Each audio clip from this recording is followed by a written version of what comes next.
Hi guys, and welcome back to another Dragonheir Silence God video.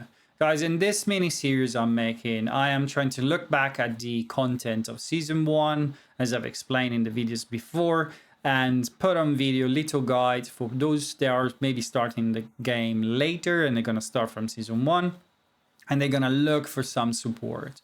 We, as a content creator that we played the game in Season 1, we're going to move to Season 2, and so therefore we're not going to have access anymore to content in Season 1. And so I'm trying to come up with some sort of guide that can be relatable even down the line when the affinity are going to change and when the content is not going to be available to me, at least. So let me jump into the run and I'll show you a bit of lineup, champion you can use, and what is needed for this fight. So in Grave of Rot, we're going to face this colossal scavenger, which is a big monster, a gooey monster that is devouring one of our champion in Shuenem. So he has 3 sets of skills. He's gonna place poison and heal prohibition on our team, which are very annoying. He's gonna place a recharge speed penalty on us, which is also incredibly annoying. And then he's gonna chew one of our champion and heal back depending on how much damage it does to our champion. And so if you click on the lineup recommendation, you can see that on this fight, on this season in particular, a lot of people are running poison and fire combination. And the best team is probably something along this line where you get a couple of tank that are able to sustain and heal themselves. You have a debuff remover, someone to shield and protect your team, and only one damage dealer, only one real damage dealer. The fight is going to be long. It's not a super easy fight, but is a good way to sustain it all the way up to stage 9. You can do it even breaking the affinity, the 5 affinity. You can bring your damage dealer in a fire set to do damage. Some other, maybe here it's not shown, but some use it on ice to shield the team and protect it. But the lineup is pretty much the same. We have 2 debuff remover over here. We have Garius to heal the team. We have Sigrid to place heal reduction, decrease attack, and to bring the damage. So let's jump into my lineup and I'll show you what I'm using and why it's placed the way it's placed. So guys, here is my lineup. As you can see, it's pretty similar to something we've seen before. I'm running 2 tanks at the front. I'm running 2 support and 1 damage dealer. Obviously, you can replace some of this champion if you don't have them. I'm going to go through them and see if there are some replacements. I'm running Ergander. He's probably one of my best tank, to be honest. He's built with accuracy. He's going to place the decrease attack on the boss every time he gets hit. And so he's going to make the run a little bit easier. He's also going to make it less reliably on timing because he has a battle skill that pushed 2 meters back. So I'm not really running any timing on this fight, but you could come up with a timing for your comp. You can run Isolde, you can run Horus. There are many champions that can fit that spot. On his side, I'm using Thurbat. Thurbat has a defense aura, which I find helpful in this team.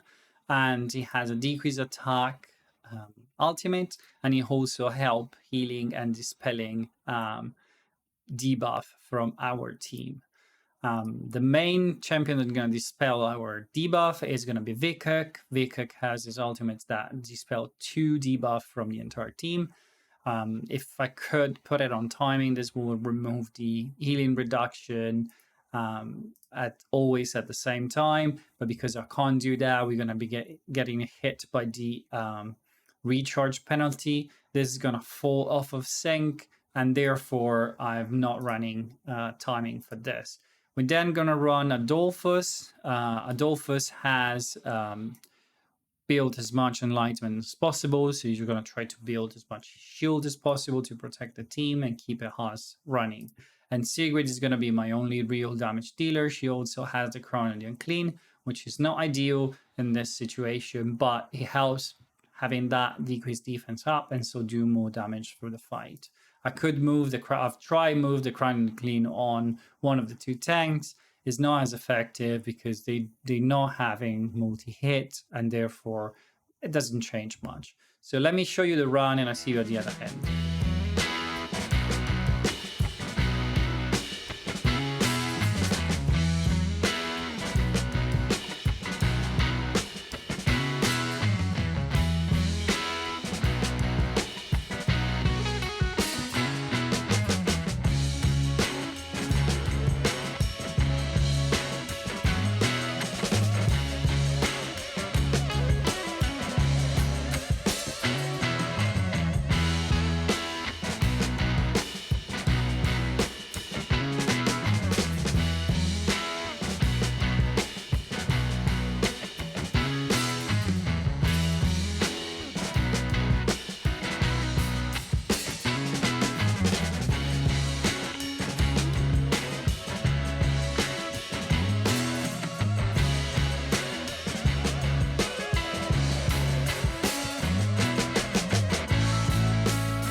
So guys, we defeated the boss very slowly, to be honest. It's a 3-minute 20 run. It's nothing crazy at all. I know that this boss is a bit of a grind.